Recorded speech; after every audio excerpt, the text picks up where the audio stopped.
Let me tell you why I like musicals.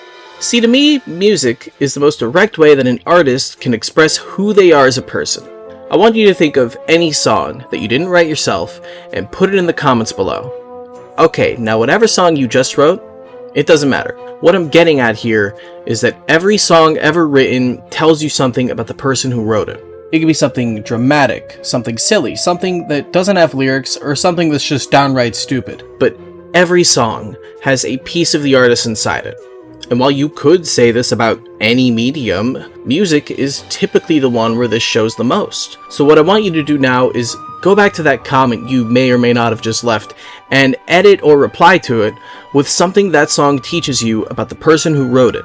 This aspect of personalization is a big part of what makes musicals such a compelling way to tell stories to me. They take that form of expressionism and they turn it on its head. Instead of the songs being a vehicle for the artists to express themselves, now they're a vehicle for the characters to express themselves.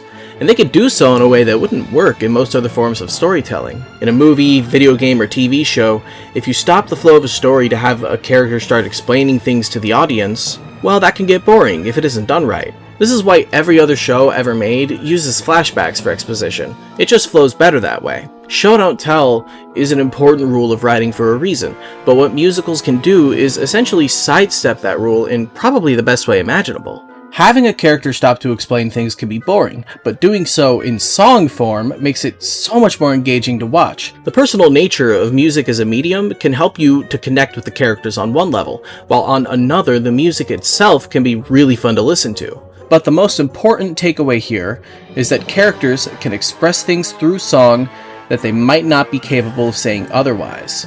Now, if you read the title of the video, you might be thinking, this has very little to do with Team Starkid so far. And you wouldn't be wrong, but I promise, everything I just said is going to tie into this video. Or at least it will. If you think about the implications. But first, who's Team Starkid? If you're unfamiliar, they're an independent theater group that uploads master cuts of all their musicals to YouTube for free. They got their start with a trilogy of shows based on the Harry Potter series, which stands as one of the only ways you can enjoy this franchise without supporting J.K. Rowling, so that's nice. Some of my favorite Starkid musicals include the insanely funny Trail to Oregon, the very creatively directed Starship, and the hilarious and heartfelt love letter to classic Disney, Twisted, which you may have already heard of if you're a fan of Shafrillas. But my absolute favorite out of all of these is The Guy Who Didn't Like Musicals, released in late 2018. A musical so good and so insanely popular compared to their past work that Starkid has since turned it into a full series of shows for the first time since that original Harry Potter trilogy. With the upcoming release of the third full musical in this series, Nerdy Prudes Must Die, I feel now is a great time for me to talk about why I think The Guy Who Didn't Like Musicals is such a special work of art. Our main character is a man named Paul, and as you might expect, Paul doesn't like musicals. In fact, that's one of his defining characteristics at first. He just finds musicals to be really awkward and uncomfortable. These first scenes before the majority of the musical numbers start coming in give us a small amount of character background, but notice that it's kept to a minimum. We learn just enough about these characters to be invested in them, but they still leave us room to wonder. These first scenes are actually a really good example of exposition being introduced organically through regular dialogue, despite what I said earlier. I'm going to give a quick summary of what we learned here, so I can go into more detail later. Paul works at your typical sales office, crunching numbers all day. His co-worker Bill has gone through a rocky divorce and only has occasional visitations with his daughter, Alice. His other co-worker, Charlotte, is in a failing marriage with a police officer named Sam. And Ted is a sleazeball. I don't have a lot to say about him, he's a funny character though. My wife! That was Borat. We learn quickly that Paul is a very reserved and introverted person. When a side character named Melissa asks him if he wants to take part in the company's softball league, he declines very bluntly. Paul declines another call to action a couple minutes later when Bill asks him if he wants to go see Mamma Mia with him and Alice. In the next scene, we meet Emma, the barista that Paul has a crush on. They have a tip for a song sign put up, but Emma doesn't want to do the singing because being forced to sing in public is embarrassing. So when Paul tips Emma and tells her that she doesn't have to sing for him, they start to hit it off. That is, until Emma has to continue doing her job. Later, when Paul gets off work, he gets into an argument with a woman who works for Greenpeace, but when their attention is caught by something coming out of the clouds, we get quick flashes of exposition showing us where many of the central characters are at the time. The important takeaways here are that Bill's daughter Alice is at a party with her girlfriend Deb, Charlotte is cheating on Sam with Ted, while Sam is cheating on Charlotte with Emma's co-worker, and this character, later revealed to be named Professor Hidgens, was apparently expecting this. The meteor, that is, not all the other stuff. He doesn't know about any of that. And now that all the early exposition is out of the way, we can get to the real juicy part of the musical. You know, they are songs. The most unique thing about The Guy Who Didn't Like Musicals is its villain. Remember that thing that was coming out of the clouds? Turns out, it was a meteor. And like most stories with meteors in them, that meteor has aliens in it. Musical aliens, to be specific. These extraterrestrial theater kids kill and inhabit the bodies of humans, essentially disguising themselves so they can spread their control across the globe. What gives them away is the fact that they keep singing. It's very commonly speculated that the reason for this is because their meteor crashed into the Starlight Theater, where Bill and Alice were going to see Mamma Mia. But what this basically means is the musical is the villain. Our protagonists are the only characters that aren't singing, and they're trying to avoid being converted so they can figure out how to put things back to normal. On the surface, this seems like it's just the jumping off point for a bunch of silly songs that parody the nature of musicals, and they do plenty of that, but there's also quite a bit hiding under the surface here. We'll start with the funny stuff. The first of these silly songs is La-Di-Da-Di-Day. It's your typical jolly ensemble number, randomly taking place in the middle of the streets, with Paul being caught in the middle of it on his way to work and looking absolutely bewildered the entire time. Then the homeless guy starts singing about eating dogs and taking bath salts, and Paul is just standing there, completely terrified. The next song, What Do You Want, Paul, shows Paul's boss trying to get him to sing an I Want song. If you're unfamiliar, an I Want song is a song in every musical where the main character explains their motivations. But when Paul doesn't want to sing or even talk about his life and motivations, I wonder if that will come up again, Mr. Davison starts singing about what he wants instead. When Paul tries to go back to Beanie's to get away from it, the baristas all sing Cup of Roasted Coffee as soon as they get a tip. But when that number goes on a little too long, Emma breaks character because she isn't infected. What is that? A whole other A section? God, when did you learn that? It is then revealed that the coffee they were serving their guests was poisoned, and now the whole cafe is joining in on the song, changing the title to Cup of Poisoned Coffee. Then there's the song about cops, Show Me Your Hands. When Paul and Emma meet up with Bill, Charlotte, and Ted, Charlotte calls Sam because he's a police officer and also her husband. It turns out Sam and his two cop companions are also infected, and guess what happens next? Policical! In this song, Sam and the officers, band name called it, sing about what cops do and how they're going to arrest them. It's not a direct jab at musicals like the last three songs. If anything, it's a direct jab at police officers, but underneath that, I think the joke here is that it's a play on musical numbers where the guy's about to kill you, but you watch them sing anyway. Like, they have a reason to not run this time. These are cops with guns. You don't want to piss them off. At the end of the song, Ted bashes Sam's head in with a trash can lid, and Charlotte scares off the other officers with Sam's gun. All four of these songs happen almost back to back, and they have great moments that parody the nature of musicals specifically. Like I said earlier though, there's another side to this that deserves exploring, but everything I've talked about so far, it's only scratching the surface. So if you haven't seen The Guy Who Didn't Like Musicals, consider this your official spoiler warning. If what you've heard so far has piqued your interest in the musical at all, go give it a watch and come back to this video afterwards. Everything I've spoiled so far only happens in Act 1, and I didn't even cover all of that, so you still have a lot of the show you'll be experiencing blind. Team Starkid uploads all of their musicals to YouTube for free, so I'll have a link to the full show in the description. So, as villains thus far, the musical aliens haven't been that interesting. They're mostly being used as a vehicle to drive the story forward, while delivering really good jokes about musical theater at the same time. And to a certain degree, that continues to be true for the entire show, but this is where we start talking about those implications, because the most interesting thing about these villains is their interactions with the cast, what they reveal about the characters who have been infected, and the characters who haven't. And they don't truly show their hand with this aspect of the show until the last two songs in Act 1. After their encounter with the singing police officers, Wait! Capra! Emma brings everyone to her biology teacher Professor Hidgens' house to hide out. And they also brought the now unconscious Sam, and they have him tied up because they want to see if they can learn something about the aliens by studying him. But when Charlotte is left alone to watch Sam, he wakes up, and he starts singing the song Tied Up My Heart. In this song, Sam sings about his relationship with Charlotte and the times when they were happy together. He sings about his mistakes and how he still wants to make things work, and he sings about all of this while also trying to convince Charlotte to untie him. Now, obviously, this is the song alien inside of Sam trying to manipulate Charlotte, but there's another layer here that makes this kinda sad at the same time. Listen to this line that Professor Hidgens says in Act 2. What we're dealing with here is a collective consciousness.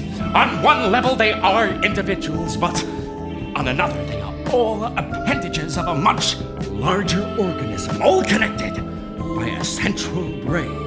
On one level, they're still individuals. It's revealed that the aliens are a musical hive mind of sorts. Does that make them a jive mind? But this does not stop the people who are infected from having their own personalities. And just as important, even though it's never directly stated, they make it obvious that they also have the same memories. We'll talk about that more later. For now, let's get back to that scene with Sam and Charlotte.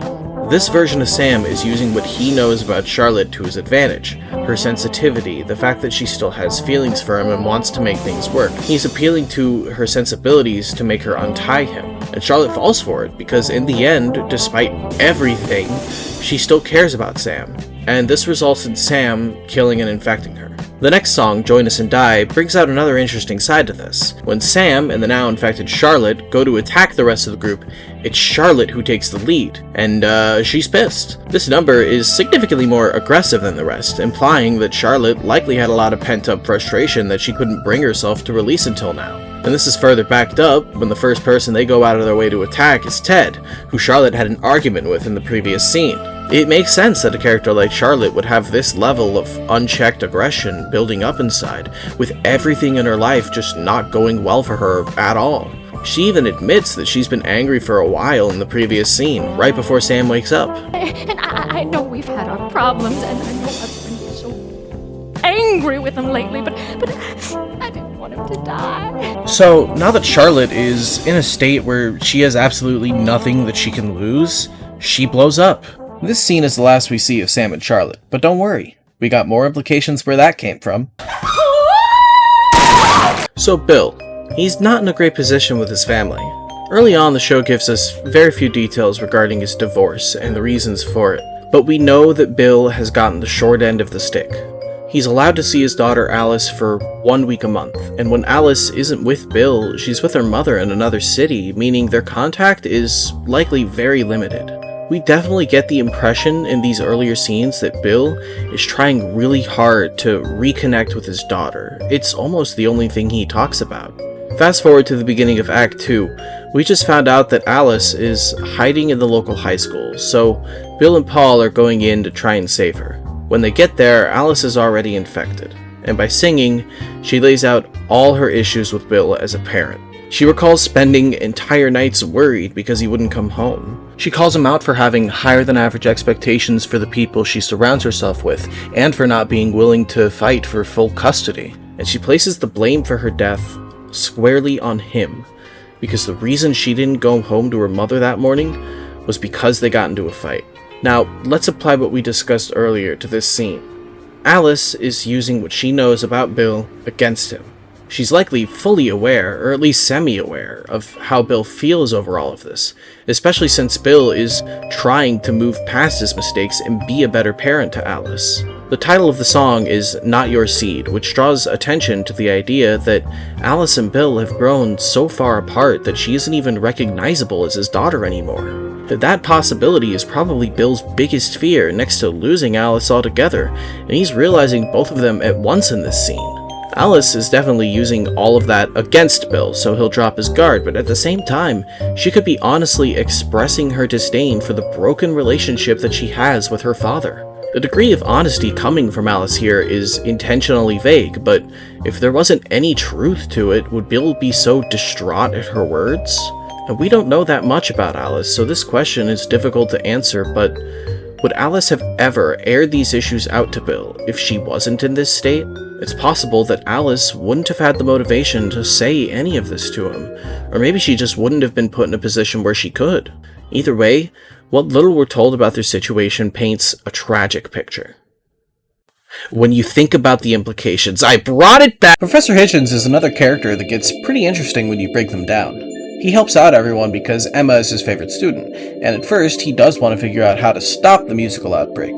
But during Act 2, he ends up betraying the main cast. While Bill and Paul are gone, he ties up Emma and Ted. Then he starts to explain his belief that if they let the aliens win, it would result in world peace. Humanity would all be under the control of one organism, but they would be united. We'll come back to that later. He also reveals his discovery that the aliens are drawn to rhythmic frequencies, and that he'll be able to use music to bring them to where they are. This is when we get the big twist that Professor Hidgens used to be a theater kid, and he proceeds to pitch a musical he's been writing himself in the middle of singing a different song to lure the aliens to them. Showstoppa Number is the funniest song in the entire play. This song is played mostly comically, but as it goes on, you can tell that Professor Hidgens is projecting his desires into this pitch. He describes the life of a begrudged businessman who wants nothing more than to recapture the days of his youth, being able to hang out and do nothing with his close, possibly gay, best friends, Greg, Steve, Stu, Mark, Lee, and Chad. Then, when two infected people inevitably do find them, they pretend to be those best friends, because they heard the whole song and Professor Hidgens completely buys it, showing us pretty directly that the musical he wrote was actually about himself. Professor Hidgens admits at the beginning of that same scene that he cared more for musical theater than he ever did for biology.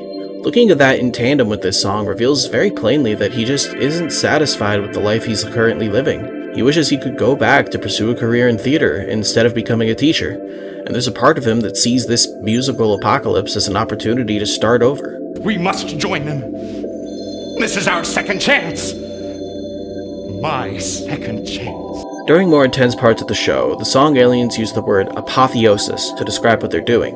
The word apotheosis is most commonly defined as a climax, or as the elevation of someone to the status of a god. In this context, both definitions have similar implications for the story. It implies that the aliens see what they're doing as bringing humanity to a high point in a sense, elevating them beyond the things that trouble them in the present by assimilating them into their hive mind. This would mean that Professor Hidgens is kind of right in his assumption that them winning would mean world peace, but that also means everyone on Earth would have to be killed for the aliens to take them over. This aspect of the show is left somewhat open to interpretation. Sure, we see parts of these people existing in those who are infected, but who's to say it's truly them, and not the aliens completely taking their place, using the leftover memories to their advantage? Professor Hidgens is the only uninfected character who gives us anything close to a proper explanation for this, and even he goes on to change his perspective. Let's backtrack a bit, though. During Join Us and Die, Charlotte describes the infection process as death-like, implying that the people infected aren't completely dead. Does that make them musical zombies instead of aliens? What this is likely referring to is the fact that the people infected still retain their memories and core parts of their personalities. Think about all the personal stuff that Sam and Alice were able to reveal earlier in the show. These thoughts didn't come from nowhere, and if they were just spouting nonsense, their loved ones wouldn't have reacted the way that they did. So describing the process as a rebirth could be somewhat accurate, but are they truly there and alive if their actions are still being controlled by a larger conglomerate? You could argue that though their individuality is still present in some way, it's no longer relevant to their overall existence. And that idea is the thing that terrifies our main character from the very start. Let's talk about Paul. Paul is an extremely reserved character. He never goes out of his way to interact with anybody, usually waiting until someone approaches him first, and he rarely opens up about anything on his own. Even when characters ask him what he wants, he never gives a direct answer. What do you want, Paul, specifically calls attention to Paul's lack of drive or ambition to do anything for himself. Everything he does in this musical, he does in the service of other people, tipping Emma for the sake of it, going with Bill to try and save Alice. Paul never does anything to further his own goals because he seemingly has none. He only really opens up about himself in one scene. Towards the end of Act 1, he has a conversation with Emma, who reveals her entire backstory on the spot. In response, Paul reveals one small piece of his past to Emma, and I'm going to let this clip speak for itself for a moment. You know, all things considered, I like Hatchetfield. Yeah, I've been here my whole life. Born and bred. Never wanted to leave. Still don't. We're the same age. How come I never knew you in high school? You probably went to Hatchetfield High. I went to Sycamore. Fucking Timberwolves! We hated you guys. We hated ourselves. So back at Beanie's, you said you were in your high school production of Brigadoon? I was Bunny Jean. Yeah, That was 2003, right? I actually saw you in Brigadoon. No shit. Yes, shit. Yeah. We didn't have a theater program at our school, so I guess to make us feel like crap, they bussed us over to watch your show. It was the first musical I ever saw. I hated it. That's probably the start of my whole thing. Now, Paul didn't say a whole lot there, but that piece of dialogue is very revealing when you think about the implications. Full disclosure, I'm about to go full English teacher and read into this one exchange a lot, so bear with me. We know that Paul has lived in Hatchetfield his entire life. His high school didn't have a theater program, which means that it probably didn't have a huge budget. So we could assume that Paul grew up in an impoverished part of the city, an environment where in life he'd be prone to experiencing moments like this on a regular basis. He admits that the first musical he ever saw made him feel small.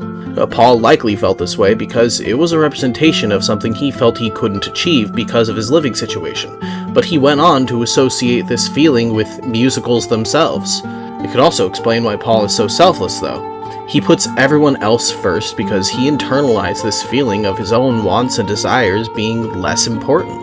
And what about you? You die too. Is that what you want? It doesn't matter what I want. I want to point out here that the only character Paul truly opens up to in the whole show is Emma. He does things for other people, like going with Bill to try and get his daughter back, but Emma is the only person Paul really reveals anything major about himself to. Later in the show, he does admit to a side character named General McNamara that he'd like to be with Emma, but that just circles back to Emma again. Emma is Paul's love interest, of course, but I think it says something about the kind of person Paul is that Emma is the one he gravitates towards, because Emma herself is arguably the least reserved character in the musical. She's extremely direct when talking about things that bother her. She's very quick to discuss her personal issues with Paul. She knows exactly what she wants to do with her life and is actively pursuing it. She was actually in a musical. I was in Brigadoon in high school and I fucking killed it. In some ways, she's almost Paul's opposite, but Paul admires her so much anyway. Maybe because he sees things in Emma that he wishes he could see in himself. Maybe because he saw her on that stage in high school and wished he could have a life where that was possible for him. Later, when Paul goes to the theater where the meteor crashed to try and destroy the hive mind, the spores in the air slowly start to infect him, and he joins in on the penultimate musical number, Let It Out. Paul outright admits in this song that he's never been truly happy.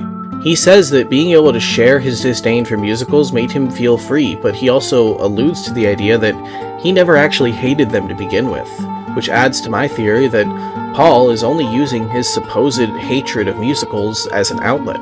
He wanted something that he could blame his unhappiness on, and he traced it back to that moment in high school that made him feel as though he was completely unimportant. But he attached himself to this idea so strongly that it became part of his identity. But in the song Let It Out, Paul honestly contemplates why he's felt this way for so long, and questions what his life would be like if he could let this anger go and move on. What would he let in if he let it out? What would even be left? Paul is the main character because his personal conflict runs counter to the nature of the show's villains, but that conflict is also solved by them. Although it isn't truly a happy ending when the show reveals that Paul didn't succeed in destroying the hive mind, and the numbers of the aliens are now too large for them to be reasonably stopped. In this final song, Inevitable, Paul, along with several other infected, enthusiastically try to convince Emma to join the hive mind before they overpower her and the show ends. But Paul seems different in this scene, and it's not just because he's singing. He's actually happy, probably the happiest he's ever been. All he had to do was stop thinking about the implications. The Apotheosis is upon!